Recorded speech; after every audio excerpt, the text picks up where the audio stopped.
The elders had one rule about humanity: never defy them. They ignored it. Part 1. The Warning Forgot. The Galactic Council was very old.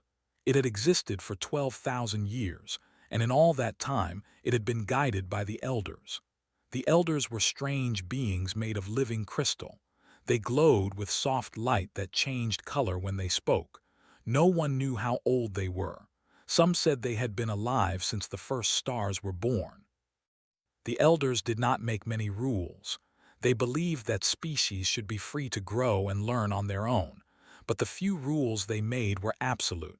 No one questioned them. No one broke them. When humanity first left their small blue planet and joined the galaxy, the elders called a great meeting. Representatives from 1,000 worlds gathered in the council's obsidian halls.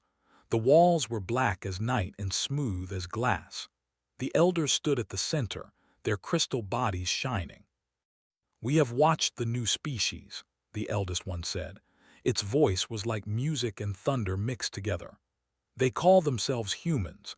They come from the third planet of a yellow star in the outer arm of the galaxy." The representatives waited. Many of them had already met humans. They seemed like a pleasant species.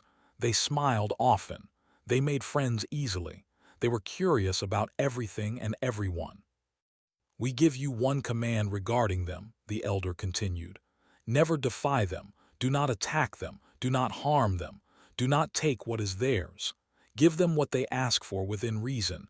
Treat them with respect." The chamber fell silent. This was strange. The elders had never given such a command about any species before. A representative from the Empire stood. There were tall beings with skin and 4 arms. They were proud warriors who had built a vast empire through conquest. "Great elders," the representative said, "may we know why? What is special about these humans?" The elders were quiet for a long moment. Then the eldest spoke again. "No, you may not know why. You need only obey." And that was all. No explanation, no reasoning, just the command. For 300 years the galaxy obeyed. Humans spread across the stars. They built colonies on distant worlds. They traded with other species. They made friends everywhere they went, and everywhere they were treated with strange, uncomfortable politeness. Humans found this confusing. They did not know about the elders' command. They only knew that other species seemed nervous around them. Doors opened too quickly. Prices dropped too low. Requests were granted too easily. It was like being a guest who everyone was afraid to offend. Some humans thought it was funny. Others found it annoying.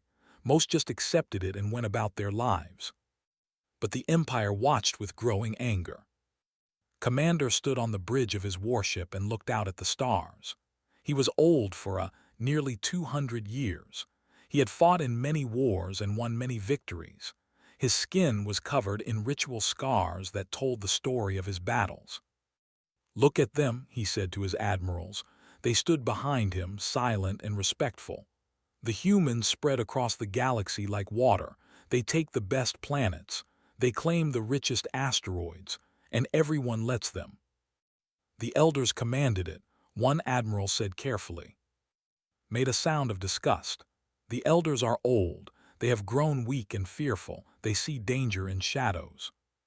He turned to face his officers. His 4 arms were crossed over his chest. "I have studied humans. They are soft. They bleed easily. They die easily. They live such short lives that they barely have time to learn anything. What could possibly make them worthy of such protection?" No one answered. They were thinking the same thing, but none dared say it. The Helix Cluster said, 12 moons rich with minerals we need, and the humans have just built a colony there. New, they call it. "Commander," an admiral said, "that territory was open for settlement. The humans claimed it legally." "I do not care about legality. I care about strength. The Empire needs those resources, and I am tired of bowing to creatures who would die if I squeezed them too hard." He walked to the center of the bridge and raised his voice so all could hear. "We go to the Helix Cluster. We take what is ours, and we show the galaxy that the Elders' warnings are the fears of the old and the weak. The bridge crew cheered. They had waited long for someone brave enough to defy the strange command. Far away, on the colony of Nu, life was peaceful. The colony sat on a moon that orbited a massive gas giant. The planet filled half the sky, its rings glittering like rivers of gold. 12,000 people lived there. They were miners, farmers, engineers, teachers, children. They had come from Earth and its other colonies to build something new. Was a teacher. She was young, only 28 years old, with kind eyes and a quick smile. She taught the youngest children, ages 5 to 8. Today she had taken her class outside to look at the stars. "See the rings," she said, pointing up at the massive planet above them. "They are made of ice and rock, millions of pieces all spinning together." The children stared up with wide eyes. Some of them had been born here. They had never known any other sky. His husband worked in the mines. He was a foreman, responsible for a team of 50 workers. He was a quiet man with strong hands and a gentle heart. Every evening he came home covered in dust, and every evening laughed and made him shower before dinner. They had a small home near the school. It was simple but comfortable. On the walls hung pictures of Earth, a planet neither of them had ever seen but both called home. Governor watched over the colony from his office in the central dome. He was a retired military officer, 60 years old, with hair and a calm face. He had come to Nu because he was tired of war.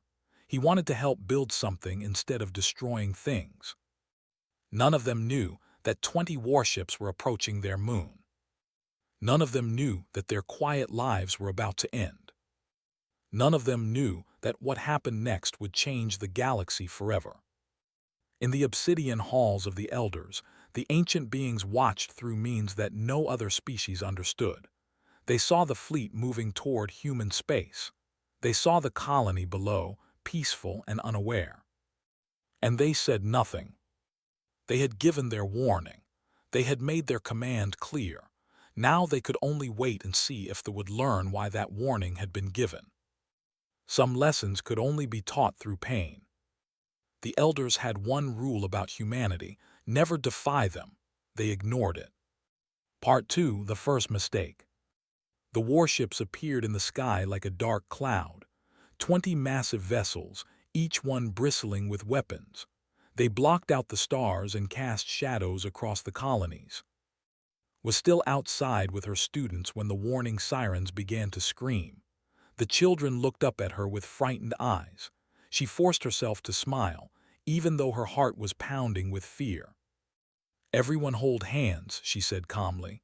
"We are going to walk back to the school now, quickly but carefully." She led them across the rocky ground toward the nearest airlock.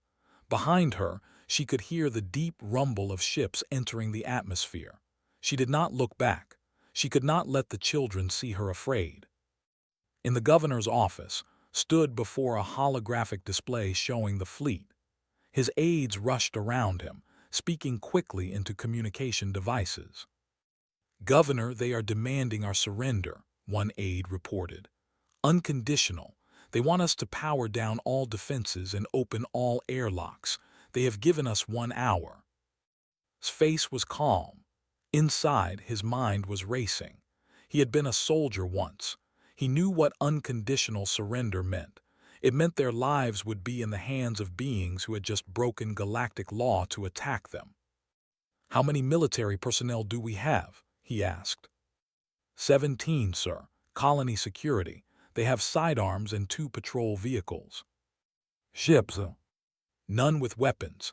Mining vessels and cargo freighters only." Nodded slowly. 12,000 civilians. No military, no weapons, no way to fight back, no way to escape. "How long until Earth receives our distress signal?" The aide checked his display. 14 hours for the message to reach them. Another 6 days minimum for any fleet to arrive here. 6 days. They had to survive for 6 days. Against 20 warships and who knew how many ground troops. Looked around the room. He saw engineers, farmers, administrators, ordinary people who had come here to build peaceful lives. They were all looking at him, waiting for him to tell them what to do. "Contact all department heads," he said. "We have 1 hour, let us use it well." Commander expected the humans to surrender immediately. They had no choice. His forces outnumbered theirs by thousands. His ships could destroy the entire colony with a single barrage. There was no logical reason for them to resist. When the hour passed and no surrender came, he was surprised. When his ground forces landed and met resistance, he was confused. When the first casualty reports came in, he was angry. "What do you mean they are fighting back?" he demanded. "With what?" His ground commander's face was grim on the display screen. "Mining charges, Commander. They have turned their industrial explosives into weapons. They are collapsing tunnels on our troops. They have rigged vehicles to ram our formations. They are using everything they have."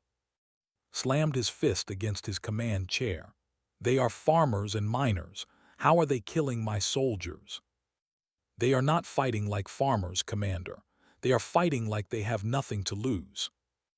In the tunnels beneath the colony worked quickly. His hands moved with the skill of 20 years in the mines. He was wiring charges along the main passage. 3 other miners worked beside him. They all knew what they were doing. They all knew they would not survive it. "The children are through," a voice crackled in his ear.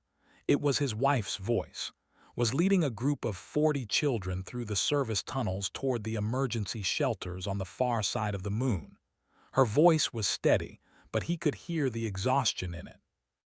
"Good," he said. "Keep moving, do not stop for anything." Her voice cracked. "Come with us, please."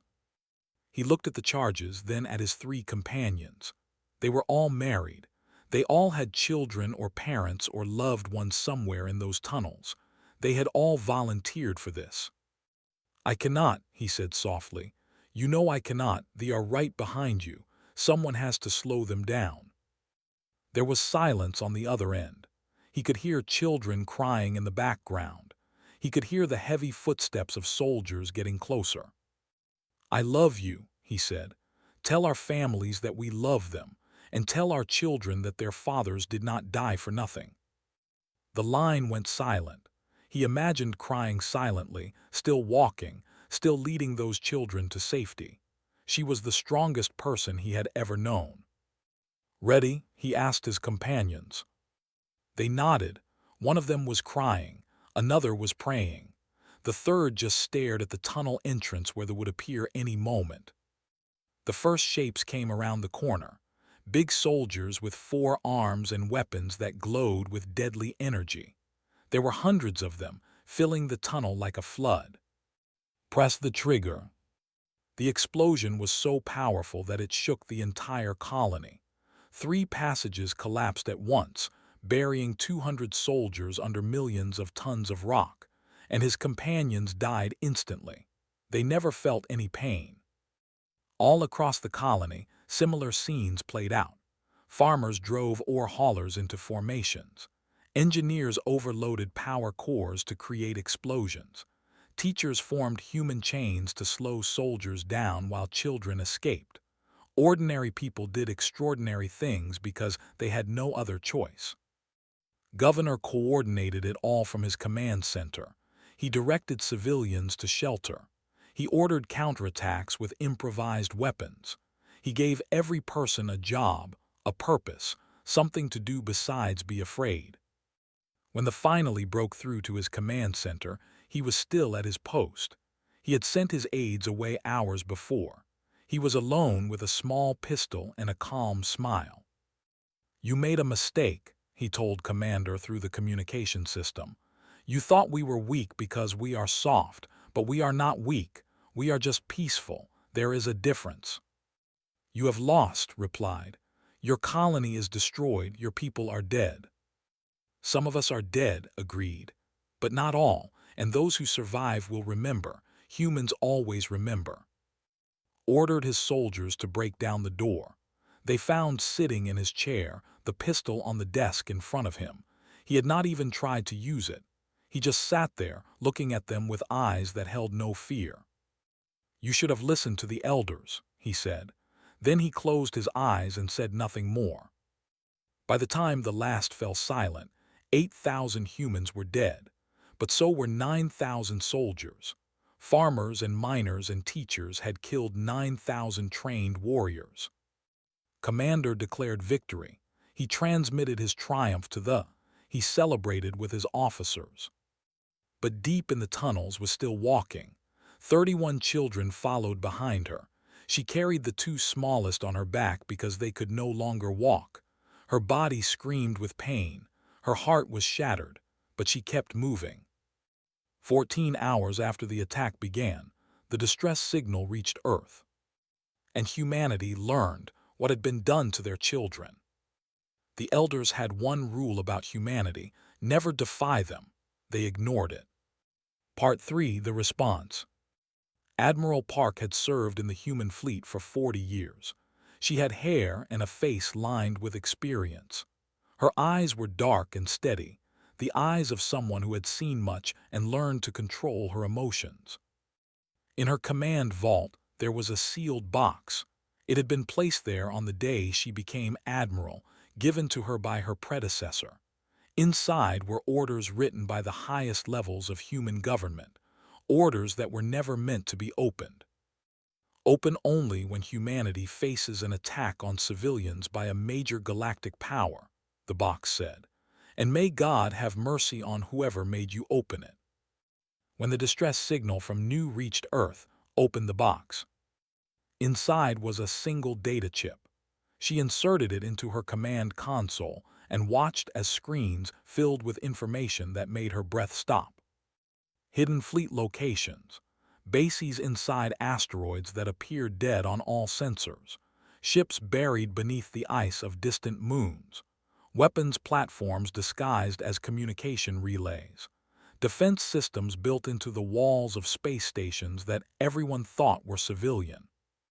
For 300 years, while the galaxy thought humans had only a small defense fleet, they had been building something else, something secret, something terrible. Understood now why the elders had warned everyone about humanity. Humans smiled and made friends and seemed so peaceful. But behind that smile, they had been preparing for the day someone tried to hurt them. She activated the emergency channel. Across human space, commanders received her signal. They opened their own sealed orders. They understood. The united human fleet did not assemble. It materialized. Ships emerged from hidden bases in asteroid fields. Vessels rose from oceans on distant moons where they had been sleeping for decades. Stations powered up systems that had been dormant for a century. It was like watching a sleeping giant open its eyes. 400 warships, not the small patrol vessels the galaxy had seen, but real warships. Massive vessels designed for one purpose: total war. At the head of the armada was the Unbroken. It was a dreadnought 3 kilometers long, larger than anything the galaxy had seen humanity build. Its hull was covered in armor plating so thick that most weapons could not scratch it. Along its sides were written words in 200 languages, including every language spoken by every species in the galaxy. The words said, "We remember." The Galactic Council watched in shock as the human fleet moved through space. They passed through territory that should have been impossible to cross undetected. Defense stations that should have seen them reported nothing. Early warning systems went dark. It was as if the humans had been mapping secret routes through Council space for centuries. They had. In the obsidian halls, the elders watched without surprise. They had known. They had always known. That was why they had given their warning. Commander received word of the approaching fleet while he was still celebrating his victory. His mood changed instantly. "How many ships?" he demanded. 400 confirmed, his sensor officer replied. "But our sensors are having difficulty. There may be more." 400 could not believe it. Humanity only has 50 military vessels. Every report says 50. The reports were wrong, Commander, or the humans lied. Felt something cold in his chest. It was an emotion he had not felt in a long time. It was fear. Contact them, he ordered. Tell them we wish to negotiate. The human fleet did not respond. It just kept coming. Tried again. He offered to return the surviving colonists. He offered compensation for the dead. He offered to withdraw from the Helix cluster completely. Silence. Finally, he offered to surrender himself. He would face human justice for his actions. Just let his fleet leave. The human fleet stopped. For a long moment, nothing happened.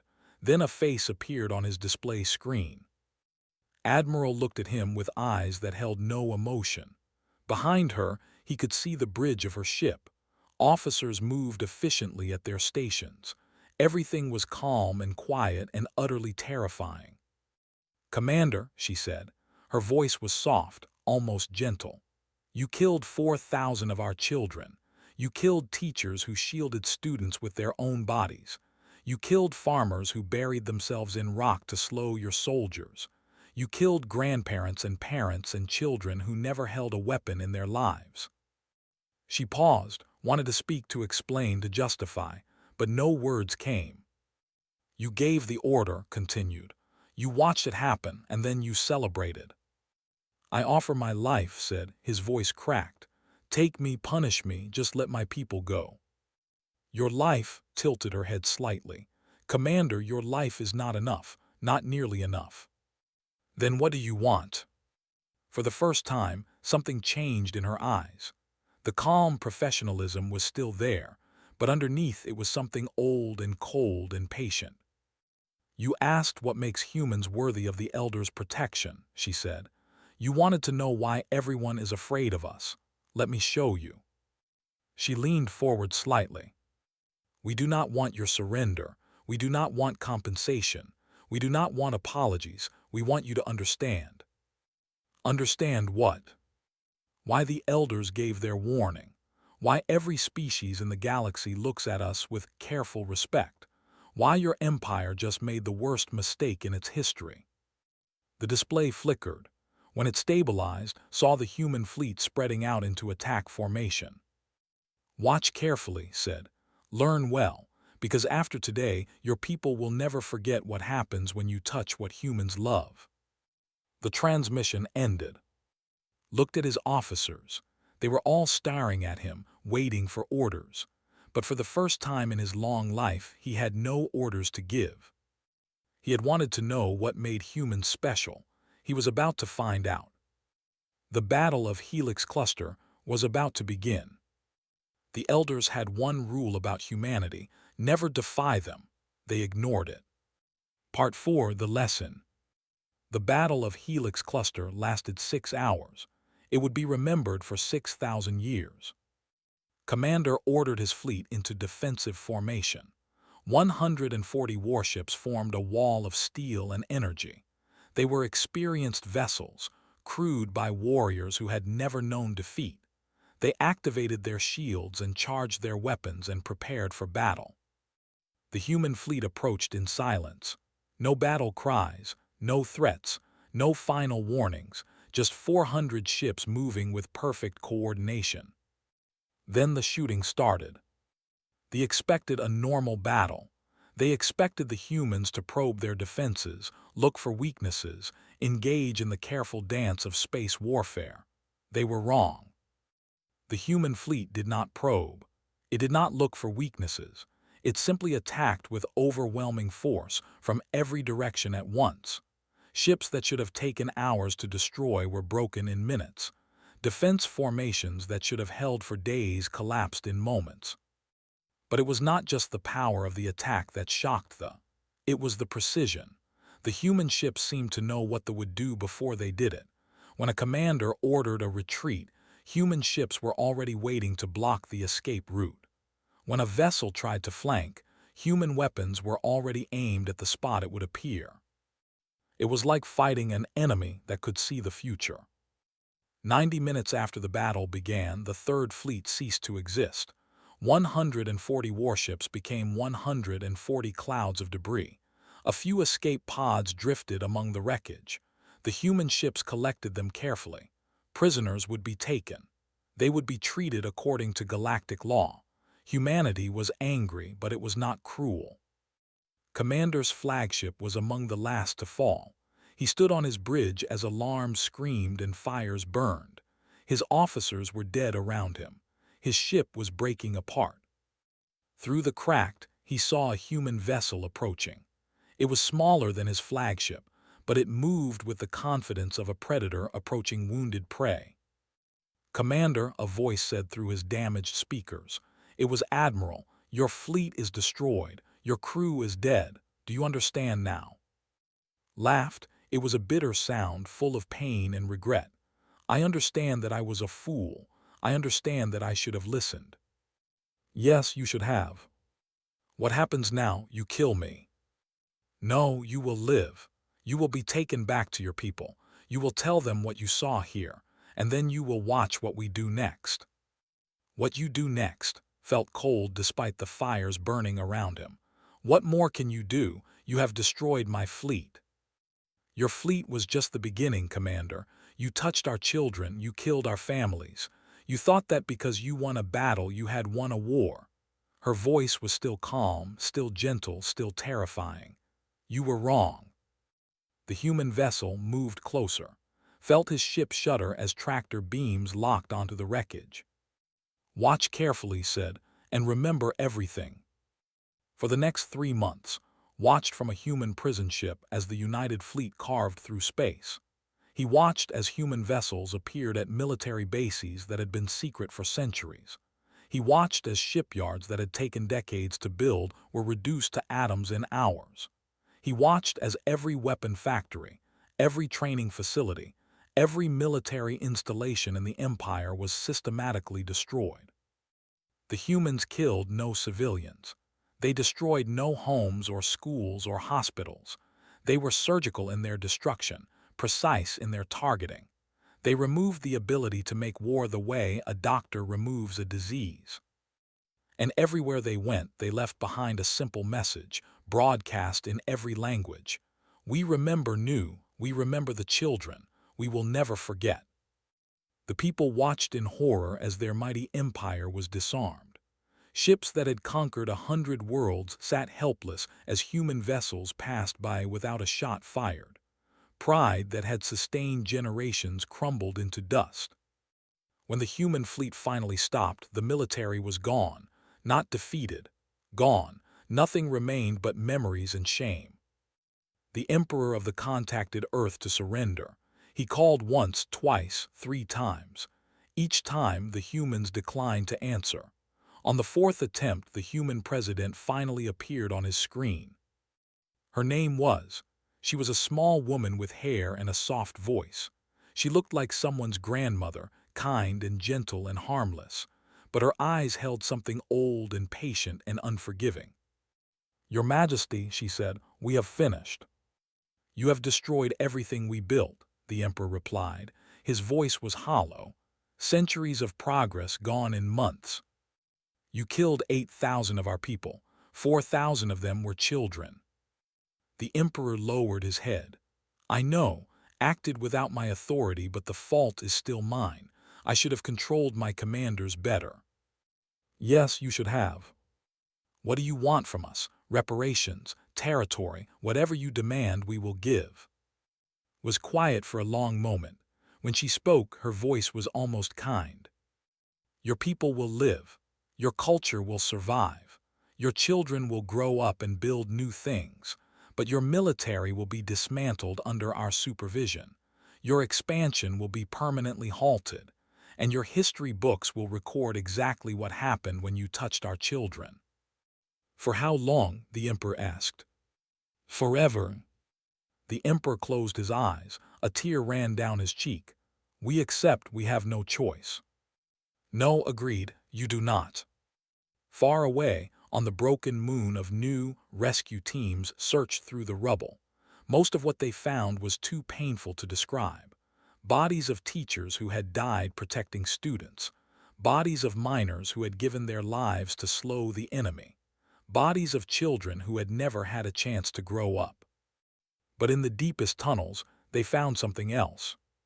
Sat against a wall, surrounded by 31 children. She had walked 14 kilometers through darkness with two small ones on her back. Her feet were bloody. Her arms were burned. Her body was broken in ways that would take years to heal. But she was still teaching.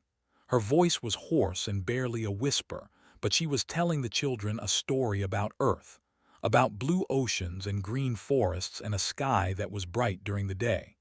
The children listened with tired eyes, clinging to her words like lifelines. When the rescue team found her, she looked up and smiled. "What took you so long?" she whispered. Then she passed out. The rescue team carried her and the children to safety. They found 9 other children who had been captured by soldiers before the fleet arrived. They did not talk about what they found when they recovered those children. Some things were too dark for words. The soldiers who had taken those children were found 2 days later. Their bodies were in many pieces. No one investigated very hard to find out what had happened to them. Some lessons did not need words. The elders had one rule about humanity: never defy them. They ignored it. Part 5: The Understanding. 6 months after the war ended, the elders called a meeting of the Galactic Council. Every species sent representatives. Even the humbled and broken sent a small group led by their emperor himself. He walked with his head down, a leader without an army, a warrior without pride. The obsidian halls had never been so full. Thousands of beings from hundreds of worlds filled every seat and lined every wall. They had all come to hear what the elders had to say. They had all come to understand what they had witnessed. Humanity sent only 2 representatives: Admiral, who had led the fleet, and the teacher who had saved 31 children. Walked slowly. Her body had healed, but she would never be the same. She used a cane now. Her hair had turned white from the stress of those terrible days, but her eyes were clear and steady, and she held her head high. The elders stood at the center of the chamber, their crystal bodies glowing with ancient light. For a long moment, they simply looked at the assembled beings. Then the eldest one spoke. "We have watched this galaxy for 12,000 years, it said. Its voice echoed through the chamber like distant thunder. We have seen empires rise and fall. We have watched species evolve and grow and sometimes destroy themselves. We have 10,000 civilizations and studied their patterns of behavior." The chamber was completely silent. No one moved, no one breathed. "When we first encountered humanity, we studied them carefully. We watched their history unfold. We saw their wars, their conflicts, their struggles against each other. And we saw something that disturbed us greatly." The elder turned slowly, its light pulsing. "Most species fight for territory, for resources, for pride. When they lose, they accept defeat. They retreat. They rebuild. They move on. Life continues. The galaxy maintains its balance." Images appeared in the air above the chamber. Human history, shown in floating pictures. Wars that had lasted generations. Conflicts that had consumed entire continents. Grudges that had been passed from parent to child for centuries. "Humans do not do this," the elder continued. "When humans lose, they do not forget. They do not forgive. They write songs about their defeats so their children will remember. They build monuments to their fallen so future generations will never stop grieving. They tell stories of injustice that grow stronger with each telling." The images changed. Humans rebuilding after disasters. Humans returning to fight enemies who had defeated them. Humans pursuing justice for crimes committed centuries before. They are not the strongest species, not the fastest, not the longest lived, but they possess something we have seen in no other species we have encountered. The elders' light grew brighter. They never stop, they never give up, and they will spend their entire civilization's future to avenge what they love. The emperor finally looked up. His eyes met the elder's glow. "Why did you not tell us this? Why only a warning with no explanation?" "Would you have believed us?" the elder asked. "Would you have understood? Your people think in terms of strength and weakness, victory and defeat. You could not imagine a species that would burn itself to ash just to burn its enemies with it." The elder turned to face them directly. "You killed 8,000 humans. You thought you had won, but you gave them something far more dangerous than a defeat. You gave them martyrs. You gave them teachers dying in doorways and farmers collapsing tunnels on themselves and parents fighting with their bare hands. You gave them stories to tell their children for 10,000 years." The chamber was completely silent.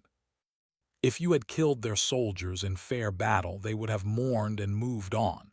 If you had taken their territory through politics and treaties, they would have complained and adapted. But you killed their children. You killed their innocence. You forced civilians to die heroic deaths. The elder's voice dropped to almost a whisper, but somehow it filled the entire chamber. "Do you understand now why we gave our warning? Humans do not conquer for gain. They do not destroy for power. They do not fight for territory or resources or pride, but threaten what they love, and they will burn the galaxy to ash. And then they will build monuments on the ashes so that no one will ever forget what happened." The images faded. The chamber remained dark for a moment. Then light returned, soft and gentle. The eldest elder turned to face the human representatives, stood straight and tall, her face expressionless. Beside her, leaned on her cane and watched with tired eyes. "We are sorry for what happened to your people," the elder said. "We tried to prevent it, we failed." Spoke for the first time. Her voice was soft but carried through the chamber with surprising strength. "You did not fail," she said. "You gave a warning, they chose not to listen. That was their choice." She looked around the chamber at the thousands of alien faces watching her. "I am a teacher. Before the attack, I taught children about the stars and the planets and the beauty of the universe. I taught them that the galaxy was full of wonders waiting to be discovered. I taught them that most species were good and kind and wanted to live in peace." She paused, her eyes growing distant.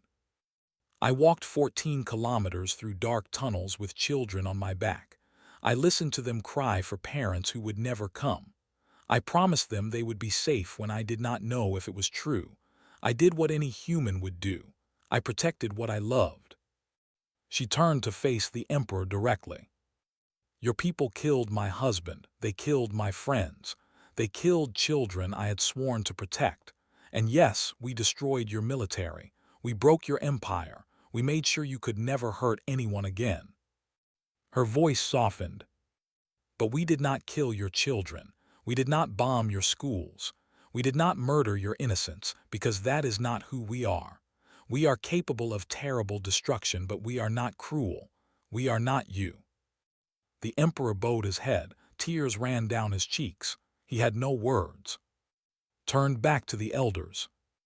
"We did not ask for your protection. We did not need your warning to keep us safe.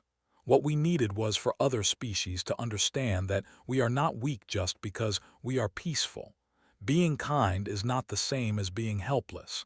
Loving peace does not mean we cannot make war." She straightened slightly despite her injured body. "Spread that message. Make sure everyone understands. We will trade with anyone who trades fairly. We will make friends with anyone who treats us with respect.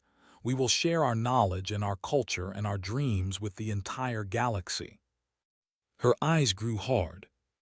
"But touch what we love, and we will remind you why the elders gave their warning." The chamber was silent for a long time.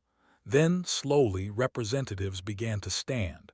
They bowed to the human delegation. It was not just respect, it was understanding.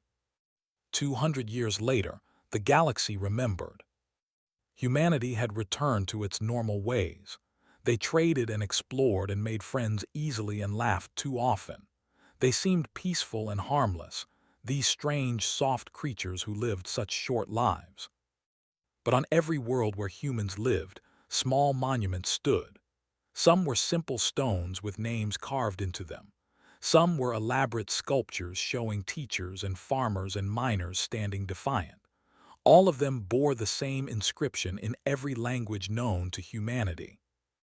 We remember, we do not forget, we do not forgive, do not make us prove it. And in the obsidian halls of the elders, a new rule had been added to the ancient laws. It was carved into the black walls in letters of light that would burn for eternity. The humans do not start wars, they finish them. Never give them a reason to finish one with you. The reduced to a small and humble people taught their children a simple lesson. It was the first thing every young learned before they learned to walk or speak or fight. Be careful of the soft ones, be careful of the kind ones, be careful of those who smile easily and make friends quickly, because behind that smile is something ancient and patient and terrible, something that remembers every wrong, something that never stops, something that will outlast stars. And somewhere on a distant planet sat in a garden surrounded by flowers from a dozen worlds. She was old now, her white hair thin, her body frail. Children played around her, human children and alien children together, learning to be friends. She watched them and smiled. The universe was vast and beautiful and full of wonders. And because of what her people had done, because of the lesson they had taught, those children would grow up in peace. They would never know the terror of invasion or the grief of murdered friends. They would live and learn and love without fear. That was worth everything. That was why humans fought. Not for conquest, not for glory, not for power. For this, for the children playing in the garden, for the future they would build. For love. And the galaxy finally understood.